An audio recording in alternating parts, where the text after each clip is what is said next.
Good morning all of you. आज की class में करेंगे हम लोग क्वेश्चन नंबर 8 कैपिटल गेन का क्वेश्चन आंसर सीरीज चल रहा है।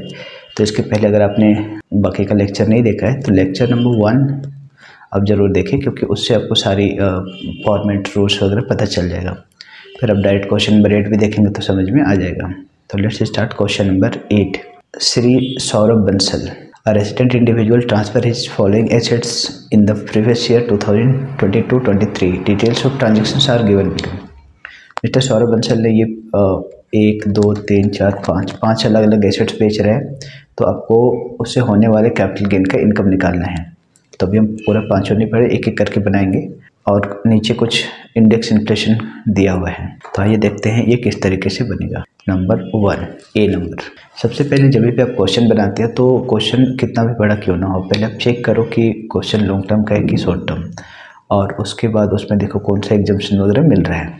तो नंबर 1 पढ़ लेते हैं। A number, he sold his residential house in the current financial year constructed in 2006-7। Current financial year हमारा चल रहा है 22-23, मतलब प्रीवियस ईयर चल रहा है 22-23, और इस घर को ख़रीदा गया था 2006-7।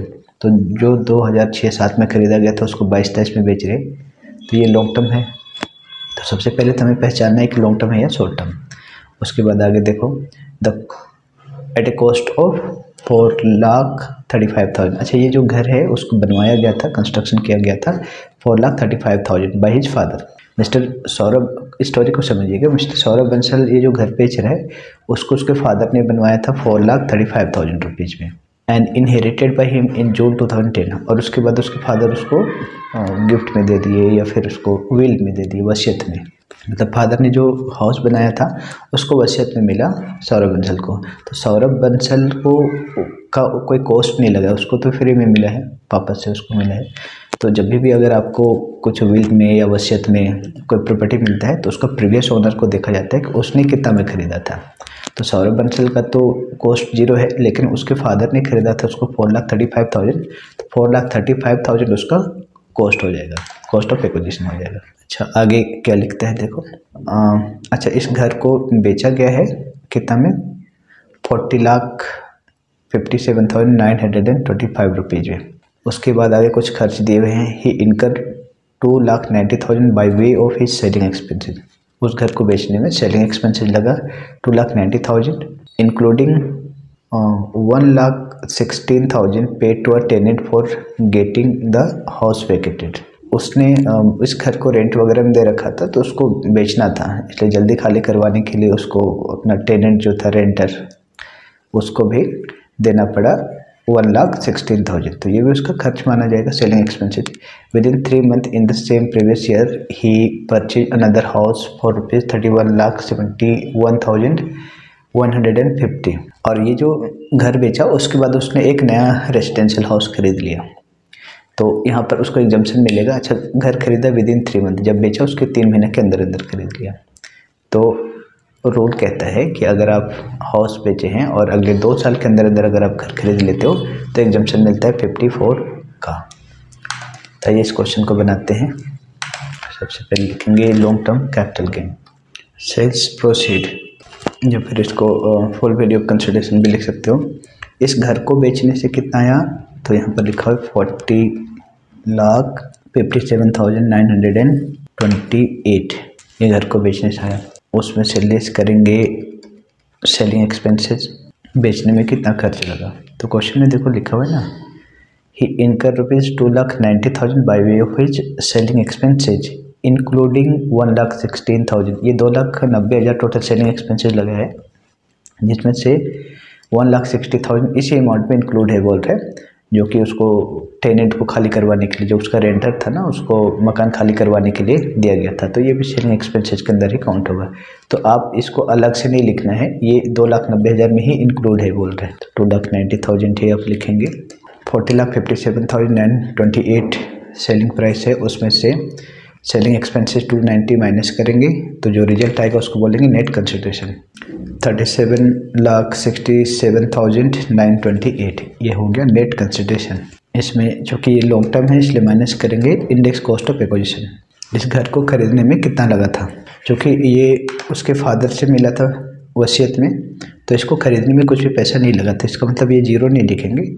तो देखेंगे अगर आपको वसीयत में मिला है या फ्री में मिला है, गिफ्ट में मिला है, तो आपके प्रीवियस ओनर ने कितना खर्च करा था ये देखा जाता है। तो इनके फादर ने इस पर खर्च करे थे बनवाने में, देखो 4,35,000, तो 4,35,000 का इंडेक्स निकालेंगे। 4,35,000 इंटू 331 एंड डिवाइडेड बाई जिस साल बनवाया गया था उसका इंडेक्स 2006-7 में बनवाया गया था और इसका इंडेक्स दिया हुआ है 122, ये निकालेंगे। और क्या इसने कुछ इम्प्रूवमेंट भी करवाए थे, इस घर को फिर कुछ बनवाया गया था क्या, इसमें देखते हैं। नहीं, इस घर में और कोई भी इम्प्रूवमेंट नहीं हुआ है, तो इसको सिंप्लीफाई कीजिए। इसको माइनस करने के बाद index cost of acquisition minus करने के बाद आएगा 25,87,723 रुपीज़। इसको बोलेंगे लॉन्ग टर्म कैपिटल गेन या gross long term capital gain लिख दो, gross LTC G, long term capital gain. अब अगर इन्होंने इस घर को बेचकर एक नया घर खरीदा 31,71,150 रुपीज़ का, तो इसको एग्जम्पशन मिल जाएगा 54 का। Purchase a new residential house, और न्यू रेजिडेंशियल हाउस खरीदा है इसने 31,71,000, लेकिन हमारे पास कैपिटल गेन सिर्फ 25,87,000 ही है, तो ये जो कैपिटल गेन है उससे ज़्यादा आपका एग्जम्पशन नहीं मिल सकता है। तो मैक्सिमम एग्जम्पशन कितना मिलेगा, जितना आपके पास कैपिटल गेन है। हालांकि इन्होंने खर्च करा है या नए घर में 31,71,000, लेकिन हम 31,71,000 के एग्जम्पशन नहीं दे सकते क्योंकि आपका कैपिटल गेन ही 25 लाख, तो जितना आपका कैपिटल गेन है उससे ज़्यादा एग्जम्पशन नहीं मिल सकता है। तो यहाँ पर एग्जम्पशन का अमाउंट हो जाएगा 25,87,723 रुपीज़। तो आपका टैक्सेबल इनकम आ गया नील, इसको लिख दो taxable long term capital gain equal to nil. तो ये पहला क्वेश्चन हो गया। आपको देखिए क्वेश्चन कितना भी बड़ा हो, आपको क्या करना है, जैसे जैसे क्वेश्चन बोल रहा है वैसा करते जाओ, क्वेश्चन ऑटोमेटिक बनेगा। अगर इसके पहले वाला लेक्चर आपने देखा है तो ये सब क्वेश्चन में कोई प्रॉब्लम है ही नहीं, बस क्वेश्चन थोड़ा सा बड़ा है तो उसको समझना है एक करके। पॉइंट नंबर 1 हो गया ना। Question number 2 B, question number B देखिए, he sold all his business machine, business में उसका कुछ मशीन वगैरह है, उसको बेचा on 1 October 2022 for 6,52,500। The machine was purchase in June 2008 for ₹7,25,000। देखिए एक नया कंसेप्ट है, उसको समझना है। इसने अपना बिजनेस का मशीन वगैरह था उसको बेच दिया 2022 में 6,52,500 रुपये में, जिसको खरीदा गया था 2008 में। तो अब आप सोच रहे होंगे कि अभी बेचा गया और 2008 में खरीदा गया था, तब तो ये लॉन्ग टर्म है। नो, डेप्रिसिएबल एसेट, कुछ ऐसा एसेट होता है जो डेप्रिसिएबल एसेट होता है, जिसका डेप्रिसिएशन होता है। तो वैसा एसेट का WDV वैल्यू दिया हुआ रहता है, WDV return down value question में दिया हुआ रहेगा। तो इसका कैलकुलेशन करना थोड़ा अलग है और आसान भी है। WDV की वैल्यू किसको बोलते हैं, जो आपकी कॉस्ट प्राइस है उसमें से माइनस करते हैं डेप्रिसिएशन, तो माइनस करने के बाद जो रिजल्ट आता है उसको WDV बोलते हैं, रिटर्न डाउन वैल्यू बोलते हैं। तो कॉस्ट में से डेप्रिसिएशन माइनस करने के बाद का वैल्यू, तो ये वैल्यू आपके क्वेश्चन में दिया हुआ रहेगा। ये सब यूज होता है डेप्रिसिएबल एसेट के लिए। तो आपको क्या करना है, सेलिंग प्राइस में से WDV केवल माइनस कर देना है। तो सेलिंग प्राइस में से WDV वैल्यू जब माइनस करोगे तो जो रिजल्ट आएगा उसको शॉर्ट टर्म कैपिटल गेन बोलेंगे। तो इसमें लॉन्ग टर्म वगैरह नहीं लेना है, ये इस्तेमाल होता है आपका डेप्रिसिएबल एसेट्स के लिए। जैसे मशीन वगैरह ना उसमें डेप्रिसिएशन होता है। सर डेप्रिसिएबल एसेट का मतलब क्या है, जैसे लैंड, तो लैंड का दाम कभी भी वो डेप्रिसिएट नहीं होता है, वो अप्रिशिएट होता है। ज्वेलरी, गोल्ड वगैरह, उसका डेप्रिसिएशन नहीं होता है, उसका अप्रिसिएशन होता है। तो उन सब एसेट में ऐसा WDV वैल्यू दिया हुआ नहीं रहेगा। लेकिन कुछ ऐसा एसेट मशीन वगैरह उसका वैल्यू हमेशा कम होगा, मशीन का दाम बढ़ेगा नहीं। अब उसको यूज करोगे तो उसका दाम रिड्यूस होगा। तो उन सबको एसेट को डेप्रिसिएबल वैल्यू, डेप्रिसिएबल एसेट बोलते हैं। तो क्वेश्चन में डेप्रिसिएबल एसेट जब भी रहेगा उसका WDV वैल्यू आपके क्वेश्चन में दिया हुआ रहेगा आफ्टर डेप्रिसिएशन का वैल्यू। तो कुछ नहीं करना है, सेलिंग प्राइस में से जितना बेचे उसमें से आप WDV वैल्यू को माइनस कर दो। तो देखो, ही sold his business machine for ₹6,52,500। तो यहाँ पर लिखो सेल्स प्रोसीड 6,52,500। उसको इसने कितना में खरीदा था उसका कोई काम नहीं है, इसका हम देखते हैं रिटर्न डाउन वैल्यू। तो इसमें माइनस करेंगे, कोई सेलिंग एक्सपेंसेस तो लगा नहीं है, अगर रहता तो लिखते हैं। सेलिंग एक्सपेंसेस क्वेश्चन में कुछ नहीं है, तो इसको माइनस कर दीजिए। 6,52,500 दिस इज नेट कंसिडरेशन। उसमें से माइनस कर देना है WDV वैल्यू, या पूरा भी लिख सकते हो, रिटर्न डाउन वैल्यू। तो रिटर्न डाउन वैल्यू यहाँ लिखा है 2,90,000। 652,500 में आप खरीदे थे और इसको यूज करते करते आपका अभी का जो करंट का वैल्यू है वो है 2,90,000। तो करंट का वैल्यू से अगर हम माइनस करेंगे तो जो रिजल्ट आएगा वो शॉर्ट टर्म कैपिटल गेन आएगा, ना कि लॉन्ग टर्म। तो याद रखना है कि जब भी क्वेश्चन में डेप्रिसिएबल एसेट दिया हो तो उसका रिटर्न डाउन वैल्यू क्वेश्चन में दिया हुआ रहेगा। और रिटर्न डाउन वैल्यू यदि दिया हुआ है तो कोई इंडेक्स वगैरह निकालने की जरूरत नहीं है, सीधे सीधे सेलिंग प्राइस में से रिटर्न डाउन वैल्यू माइनस कर दीजिए और जो रिजल्ट आएगा वो शॉर्ट टर्म कैपिटल गेन होगा। इसमें ये नहीं देखना है कि आप इसको खरीदे कब थे। 3,62,500 इसको बोलेंगे taxable short term capital gain. तो ये पॉइंट नंबर 2 भी आपका हो गया। पॉइंट नंबर C, ऐसे एक एक करके आप सारे पॉइंट्स को निकालेंगे और फिर लास्ट में जोड़ देना है। He also sold the following personal asset. अब इसने कुछ पर्सनल एसेट को बेच रहा है, तो पर्सनल एसेट को हम लोग कैपिटल एसेट्स नहीं मानेंगे, लेकिन कौन कौन सा एसेट है वो देख लेते हैं। जैसे फर्नीचर इन्होंने बेचा, तो फर्नीचर या फिर आपका कोई रिस्ट वॉच वगैरह पहने हो ये सब, या कपड़े वगैरह है, ये सब आपका पर्सनल एसेट है, पर्सनल यूज करने वाला है, तो इसको कैपिटल एसेट्स नहीं माना जाता है। लेकिन हाँ, ज्वेलरी को पर्सनल एसेट माना जाता है। गवर्नमेंट जानता है कि सब फर्नीचर है या फिर और भी अदर पर्सनल एसेट है, उसमें बेचे उसको फ़ायदा वायदा होगा नहीं, तो उसको उन्होंने कैपिटल एसेट माना ही नहीं। लेकिन ज्वेलरी है, गोल्ड है, डायमंड है, ये सब एसेट्स को बेचने से कभी भी लॉस नहीं होगा, हमेशा प्रॉफिट होगा। तो इसलिए गवर्नमेंट बोलता है कि नहीं, ये वाला कैपिटल एसेट माना जाएगा, लेकिन बाकी फर्नीचर वगैरह ये सब कैपिटल एसेट उसको मानते ही नहीं, काउंट ही नहीं करता है। तो इसका आपको कुछ नहीं करना है। कैपिटल एसेट्स सिर्फ ज्वेलरी है, उसको लेंगे, तो लिखेंगे ज्वेलरी। अब नोट बता सकते हो, furniture is not a capital asset. Jewellery purchase in 1992 for 4,35,000 और फेयर मार्केट वैल्यू दिया हुआ है 23,20,000 रुपये। उसको बेचा है उसने 79,46,000। तो पहले लिखोगे सेल्स प्रोसीड है 79,46,000। लेस करेंगे इधर any selling expenses, no. Selling expenses minus करने के बाद जो रिजल्ट आता है उसको बोलते हैं नेट कंसिडरेशन। इसमें माइनस करेंगे, चूँकि ये लॉन्ग टर्म है, 1992 में खरीदा गया था, तो इंडेक्स माइनस करेंगे, इंडेक्स कॉस्ट ऑफ एक्विजिशन। अब जब आपने इसके पहले वाले लेक्चर में पढ़ रखा है कि जब भी 2001-2 के पहले अगर आप एसेट खरीदते हो तो 2001-2 का फेयर मार्केट वैल्यू और आपका जो प्राइस है, कॉस्ट प्राइस है, उसको कंपेयर करेंगे। दोनों में से जो ज़्यादा होगा उसका इंडेक्स निकालेंगे। तो इन्होंने खरीदा था 4,35,000, लेकिन फेयर मार्केट वैल्यू जो है ना 2001 का 23 लाख दिया हुआ है, तो ये 23 लाख ज़्यादा है, तो इसका इंडेक्स निकालेंगे।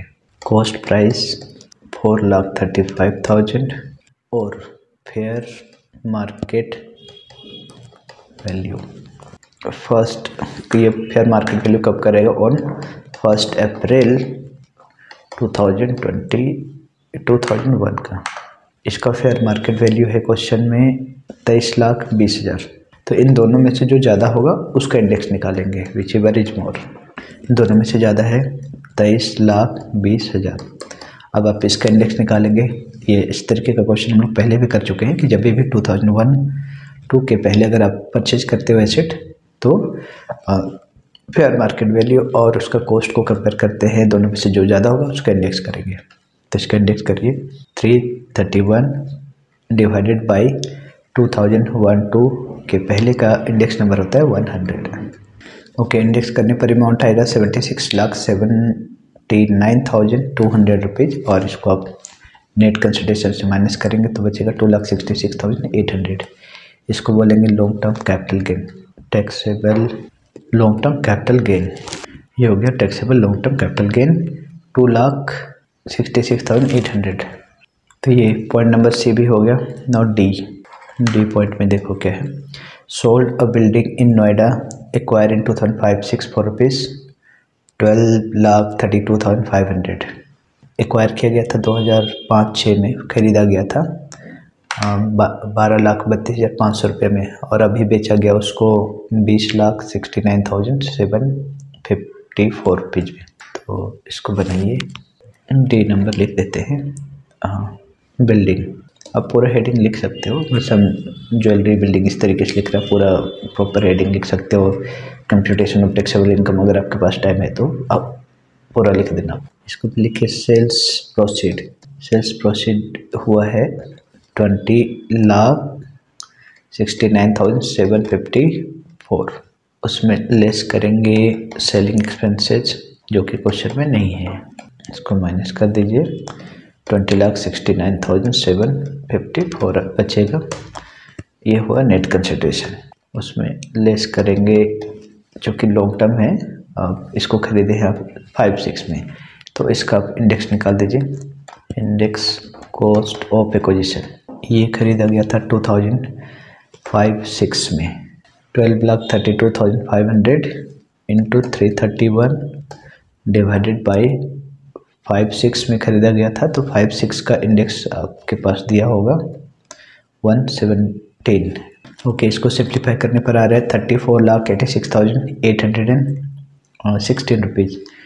तो नेट कंसिडरेशन में से माइनस करोगे तो यहाँ नेगेटिव में आंसर है, माइनस में आ रहा है, क्योंकि जितना कंसिडरेशन आपको आया उससे ज़्यादा आपका खर्च लगा है, तो यहाँ पर आपका लॉन्ग टर्म कैपिटल लॉस हो जाएगा। तो लिखेंगे taxable long term capital loss, gain के बजाय यहाँ पर लॉस हुआ 14,17,062 रुपीज़ का। एक और रह गया है ई नंबर, पॉइंट नंबर ई देखिए। Sold share purchase in 2009-10 for rupees 2,90,000 and इसको बेचा गया 4,57,475 इन प्रीवियस ईयर। तो ये भी लॉन्ग टर्म है, 2009-10 में खरीदा गया था और प्रीवियस ईयर 22-23 में बेचा गया। ई नंबर है shares. Sales proceed 457,475, less selling expenses कुछ नहीं है, माइनस कर दीजिए 457,475, उसमें से लेस करेंगे जो कि लॉन्ग टर्म कैपिटल गेन है, तो इंडेक्स कॉस्ट ऑफ एक्विजिशन 290 में खरीदा गया था, तो लिखो 290 इंटू 331 डिवाइडेड बाई जिस साल खरीदे उस साल का इंडेक्स नंबर। 9-10 का इंडेक्स नंबर क्वेश्चन में दिया है 148, इसको सिंप्लीफाई कीजिए। ओके, तो यहाँ पर आंसर यहाँ पर भी माइनस में आ रहा है, इसको सिंप्लीफाई करने पर आया 6,48,581, इसको नेट कंसिडरेशन से माइनस कर दो तो आपका आंसर आएगा 1,91,106 रुपीज़, माइनस में आ रहा है, तो इसको लिखेंगे long term capital loss. Okay, तो इस तरीके से सारे पॉइंट्स को हमने आंसर निकाला। अब इसको एक साथ इकट्ठा लिख दीजिए, देखिए क्या क्या हुआ है। 5 आपने आंसर निकाला है, अब 5 आंसर में क्या क्या हुआ है उसको देखिए। नंबर 1, अच्छा पहले तो लॉन्ग टर्म और शॉर्ट टर्म को अलग अलग करके लिख दो, सबको एक साथ जोड़कर। जैसे ये taxable long term capital gain है नील, पहला वाला में तो कुछ इनकम हुआ नहीं, केवल लॉन्ग टर्म को देखते हैं पहले। और टैक्सेबल ये शॉर्ट टर्म है, तो शॉर्ट टर्म को अलग से लिख लेंगे, लॉन्ग टर्म वाला को देखते हैं। ज्वेलरी वाला में क्या हुआ है सी में, इसमें taxable long term capital gain, ये भी लॉन्ग टर्म वाला है। और शेयर्स में लॉन्ग टर्म कैपिटल लॉस हुआ है, ये भी लॉन्ग टर्म का है। एंड ये बिल्डिंग में कैपिटल लॉस, ये लॉन्ग टर्म कैपिटल लॉस हुआ है। तो ये 5 में से 4 आइटम लॉन्ग टर्म का है, तो सबको एक साथ लिख दीजिए। टोटल लॉन्ग टर्म कैपिटल, अच्छा यहाँ पर गेन की जगह ना लॉस हो गया है क्योंकि लॉस ज़्यादा है, लॉस तो कितना हुआ है एक करके देखते हैं। सबसे पहला जो था, फर्स्ट जो था ना रेजिडेंशियल हाउस वाला, उसमें नील, पहला का इनकम हुआ है नील। उसके बाद सेकंड बी नंबर में हुआ था शॉर्ट टर्म, तो शॉर्ट टर्म का रहने दो। सी नंबर में देखो, सी नंबर में taxable long term capital gain हुआ है 2,66,800। सी के बाद डी में देखो taxable long term capital loss, यहाँ भी लॉस हुआ है 14,17,062, ये लॉस हुआ है, तो इसको ना माइनस में दिखाइए। और ई नंबर में है लॉन्ग टर्म कैपिटल लॉस, यहाँ पर भी लॉस हुआ है तो उसको माइनस में दिखाएंगे। 1,91,106 रुपीज़ बस। तो 5 में से ये 4 तो लॉस हुआ है, इसको सबको टोटल कीजिए। सबको टोटल करने पर आ रहा है 30,41,368 रुपीज़। तो इतना का हुआ कैपिटल लॉस, तो इसको अलग से लिख दिए। अब total short term capital gain, तो शॉर्ट टर्म कैपिटल गेन बस एक ही जगह हुआ था, ये रहा बी नंबर में आपने क्या बेचा था, बिजनेस का मशीन को बेचा था, उसमें कैपिटल गेन हुआ था, उसको शॉर्ट टर्म वाला 3,62,500। तो इस तरीके से आपको अलग अलग करके दिखाना है। अब आंसर यहाँ से चेक कर लो, अच्छा आंसर नहीं दिया हुआ है। तो इस तरीके से आप क्वेश्चंस को कर सकते हैं, चाहे क्वेश्चन कितना भी बड़ा क्यों ना हो, आप एक एक करके उसको करिए और लास्ट में इसको समराइज करके लिख दो। ये क्वेश्चन नंबर 8 था। नेक्स्ट क्लास में देखेंगे question number 9। Thanks for watching. अगर आपको समझ में वीडियो आ रहा है तो उसको वीडियो को लाइक कीजिए और शेयर कीजिए, और कमेंट बॉक्स में जरूर लिखिए कि नेक्स्ट क्वेश्चन आपको कौन सा करना है या क्वेश्चन बनाने में कौन सा क्वेश्चन में प्रॉब्लम आ रही है। Thanks for watching.